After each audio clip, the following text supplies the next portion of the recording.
Hey guys, welcome back to 100. So ప్రీవియస్గా మనం risk management strategies గురించి మాట్లాడుతున్నాం కదా. దాంట్లో first one following the trend అనేది ఫస్ట్ చెప్పా. ఈరోజు సెకండ్ వన్ ఏం డిస్కస్ చేస్తున్నాము అంటే plan the trade. Following the trend వేరే, ప్లాన్ ద ట్రేడ్ వేరే. అది ఫస్ట్ స్ట్రాటజీ అయితే ఇది రిస్క్ మేనేజ్మెంట్ సెకండ్ స్ట్రాటజీ గురించి మనం అనుకోవచ్చు. సో ప్లాన్ ద ట్రేడ్ అంటే ఏంటంటే బేసికల్గా మార్కెట్ ట్రేడింగ్ చేసేటప్పుడు హైలీ డిసిప్లిన్గా ఉండాలి. అదేంటి, స్కూల్కి వెళ్ళేటప్పుడు డిసిప్లిన్గా ఉండేది. ఇక్కడ ఏంటి డిసిప్లిన్ అంటే, స్కూల్కి ఎలా అయితే మనం ప్లెడ్జ్కి ఒక టైంకి వెళ్తే మనం ప్రాపర్గా ప్లెడ్జ్ చేసేసి క్లాస్లోకి ఎంటర్ చేయనిస్తారో, ఒకవేళ టైం మిస్ అయిపోతే మన పీఈటీ సార్ ఉంటాడు కదా, సో పీఈటీ సార్ బెత్తలు వేస్తాడు కదా, కొడుతూనే ఉంటాడు కదా. సో అలానే మార్కెట్లో కూడా డిసిప్లిన్ అనేది లేకపోతే నీ ఒరిజినల్ క్యాష్ అనేది పోతుంది అన్నట్టు. నీ అమౌంట్ అనేది లాస్ అయిపోతుంది. ఇక్కడ కొట్టే వాళ్ళు ఎవరు ఉండరు, మార్కెటే నిన్ను కొడుతుంది. అలా కొట్టినప్పుడు నీ అమౌంట్ మొత్తం పోద్ది. అందుకే మార్కెట్లో డిసిప్లిన్ అనేది చాలా ఇంపార్టెంట్. అంటే స్కూల్లో టైమింగ్ అనేది ఎంత ఇంపార్టెంటో, ఓకే, ఇక్కడ టైమింగే కానీ కొన్ని వర్డ్స్ డిఫరెంట్లా వాడతాం మనం. స్కూల్లో 9 అంటే 9కి షార్ప్ 9కి రావాలి, okay, time to time plate చేయాలి, టైం టు టైం క్లాసెస్ వినాలి, తర్వాత వెళ్ళిపోవాలి. సో ఇది మిస్ అయిపోతే మాకు పనిష్మెంట్ ఉంటుంది. మాకైతే చిన్నప్పుడు నిల్చోబెట్టేవాళ్ళు, బయట ఎండలో నిల్చోబెట్టేవాళ్ళు. మా పిటి సార్ కొట్టేవాడు, లేకపోతే వాల్కి గోడ కూర్చే సంథింగ్ ఏదో ఉంటాం కదా, అదే వేసేవాళ్ళు. సో ఇంకా కొడుతూనే ఉండేవాళ్ళు అన్నట్టు. మా క్లాస్ టీచర్ ఉంటాడు, అసలు ఆ సార్ కంటే హైట్ ఎక్కువ ఉంటుంది కర్ర, దాంతో కొట్టేవాడు. ఓకే, సో అలాంటి పనిష్మెంట్ ఇక్కడ ఎవ్వరు ఇవ్వరు, కానీ ఇక్కడ నీకు మార్కెటే పనిష్మెంట్ ఇస్తుంది అన్నట్టు. నువ్వు డిసిప్లిన్గా లేకపోతే నీ క్యాష్ మొత్తం పోతుంది, అలా ఉంటుంది అన్నట్టు ఇక్కడ. సో దాంట్లో ఏంటంటే అసలు ఏంటిది మరి, మనకు సక్సెస్ కావాలి అంటే రిస్క్ మేనేజ్మెంట్ స్ట్రాటజీలు కూడా చాలా మేజర్ రోల్ ప్లే చేస్తాయి. ఇవే మనకు మేజర్గా ఫాలోయింగ్ ద ట్రెండ్ అనేది ఒక సపోర్ట్ దగ్గర కొని ఒక రెసిస్టెన్స్ దగ్గర అమ్మేస్తాం అన్నట్టు. ఇప్పుడు ఇది మాట్లాడేది మనం ఏంటంటే ప్లాన్ ద ట్రేడ్. దీంట్లో సక్సెస్ అవ్వాలి అంటే నువ్వు కొన్ని ప్లాన్స్ ఉండాలి నీకు. అంటే బిఫోర్ మార్కెటే నువ్వు ఒకవేళ డే ట్రేడర్ అయినా అనుకోండి, ఎర్లీ మార్నింగ్ నీ సెటప్ ప్లాన్ చేసేసుకోవాలి. ఎందుకంటే లాస్ట్ ఈవినింగ్ మార్కెట్ అయిపోద్ది కదా, అప్పుడు ఎలా రెస్ట్ తీసుకుంటావు. నైట్ ఒకవేళ మార్కెట్ చూసినప్పుడు, లేకపోతే ఎర్లీ మార్నింగ్ బిఫోర్ మార్కెట్ అవర్సే నీ ప్లాన్ ట్రేడ్ చేసుకోవాలి.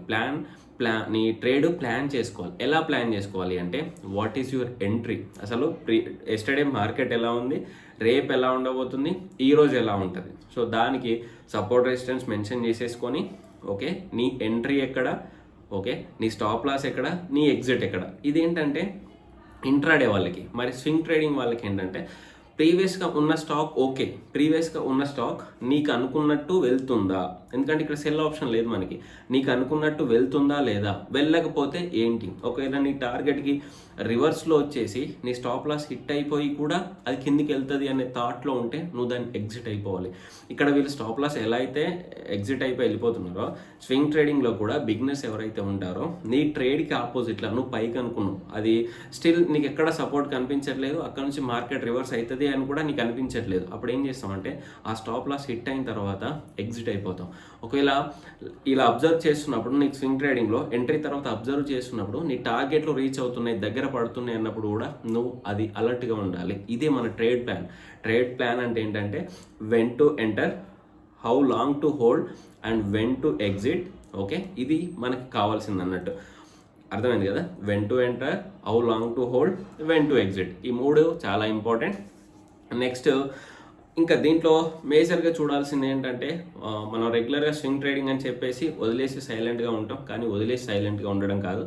అప్పుడప్పుడు మధ్యలో దాన్ని అబ్జర్వ్ చేస్తూ ఉండాలి. ఒకవేళ లాంగ్ టర్మ్ అనుకోండి, ఫర్ ఎగ్జాంపుల్ ఇన్ఫోసిస్ స్టాక్ ఉంది, అది లాంగ్ టర్మ్ కోసం తీసుకుంటున్నాం, అది పడితే నీకు ఆపర్చునిటీ అవుతుంది. ఒకవేళ మనం స్వింగ్ ట్రేడింగ్ కోసం తీసుకునేవి ఏంటంటే కొన్ని కొత్త స్టాక్స్ ఉంటాయి అన్నట్టు, వాటి ఫండమెంటల్ అనాలిసిస్ బాగుండకపోవచ్చు, ప్రాపర్గా రిజల్ట్స్ రాకపోవచ్చు. అవేంటంటే ఎక్కువ హ్యూజ్గా కరెక్షన్ అవుతూ ఉంటాయి. మిడ్ అండ్ స్మాల్ క్యాప్స్ గుర్తుపెట్టుకోండి, compare to large caps mid and small caps heavy moment, daily up and downs ఎక్కువ ఉంటాయి అన్నట్టు. ఉంటే 5 లేకపోతే డౌన్, ఇలా మూమెంట్ కొంచెం ఎక్కువ ఉంటుంది అన్నట్టు. అలాంటి వాటిలో ఏంటంటే కొంచెం కేర్గా ఉండాలి. రిజల్ట్స్ బాగా పోస్ట్ చేయకపోయినా చూసినా మిడ్ అండ్ స్మాల్ క్యాప్స్ చాలా డ్రాస్టిక్గా పడుతూ ఉంటాయి. లార్జ్ క్యాప్స్ అంత డ్రాస్టిక్గా పడవు అన్నట్టు. ఎందుకంటే ఈరోజు పోస్ట్ చేయకపోయినా నెక్స్ట్ క్వార్టర్లో పోస్ట్ చేస్తారు. ఈ ఇయర్ మార్కెట్ బాగాలేకపోయినా నెక్స్ట్ ఇయర్ అయినా వాళ్ళు పర్ఫెక్ట్గా ఉంటాయి. ఇలాంటివి ఏంటంటే స్వింగ్ ట్రేడింగ్లో మీరు అలర్ట్గా ఉండాలి. ఇలా అలర్ట్గా ఉన్నప్పుడు మాత్రమే మనం మార్కెట్లో సక్సెస్ అవుతూ ఉంటాం.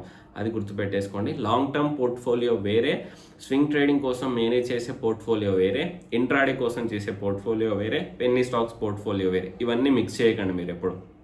ఓకే, ఇండెక్స్ పోర్ట్ఫోలియో వేరే. వీటి మీద ఒకవేళ మీకు వీడియో కావాలి అంటే కామెంట్ సెక్షన్లో మెన్షన్ చేయండి, ప్లాన్ చేసుకుందాం. మీకు అర్థమైంది కదా, ఇవన్నీ వేరుగానే ప్లాన్ చేసుకోవాలి. అన్ని మిక్స్డ్గా కొట్టేసి కలగూర గంప లెక్క చేసుకోకూడదు, కన్ఫ్యూజ్ అయిపోతాం. ఇప్పుడు కలగూర గంపలో ఒకటి ఖరాబ్ అయింది అంటే అవన్నీ తినుకుంటూ వస్తుంది. ఎందుకంటే బ్యాక్టీరియానే కదా, పురుగులు పడతాయి. ఆ పురుగు ఒకదానికి తినుకుంటూ వస్తుంది. ఇలానే మన పోర్ట్ఫోలియో కూడా మిక్స్డ్గా ఉంటే ఏంటంటే ఒకదాని తర్వాత ఒకటి ఖరాబ్ అంటే సెల్ చేసే ఛాన్సెస్ ఎక్కువ ఉంటాయి. దేని సపరేట్ ప్లాన్ దానికుంటే ఏంటంటే ఇది లాంగ్ టర్మ్, దీన్ని ఇప్పుడు సెల్ చేయకూడదు, ఇది ఇంట్రాడే ఇప్పుడు సెల్ చేయాలి, ఇది స్వింగ్ ట్రేడింగ్, ఓకే మన టార్గెట్ రీచ్ అయిందా లేదా, ఈ విధంగా ప్లాన్ చేసేసుకొని ఉండాలన్నట్టు. అలా ఉంటేనే మనం ఇది మార్కెట్లో సస్టైన్ అవ్వగలం. ఇది second one, plan the trade. Third one, trade with appropriate risk to reward ratio. ఇది నెక్స్ట్ వీడియోలో మనం మాట్లాడుకుందాం. ఓకే, ఇంకోటి ఏంటంటే షార్ట్స్లో నేను చిన్న టెక్నికల్ అనాలిసిస్ చేసి పెడుతున్నా. నేను నా వ్యూ మాత్రం చెప్పాను, ఎందుకంటే సజెస్ట్ చేయకూడదు, రికమెండ్ చేయకూడదు. జస్ట్ మీకు ఇలాంటివి ఉంటాయా అనే ఒక ఐడియా క్రియేట్ చేస్తే అక్కడి మార్కెట్ ఎలా వెళ్తుందో మీరు కామెంట్స్లో మెన్షన్ చేయండి. అది ఓకే అనుకుంటే నేను లైక్ చేస్తాను. Thank you. జై హింద్.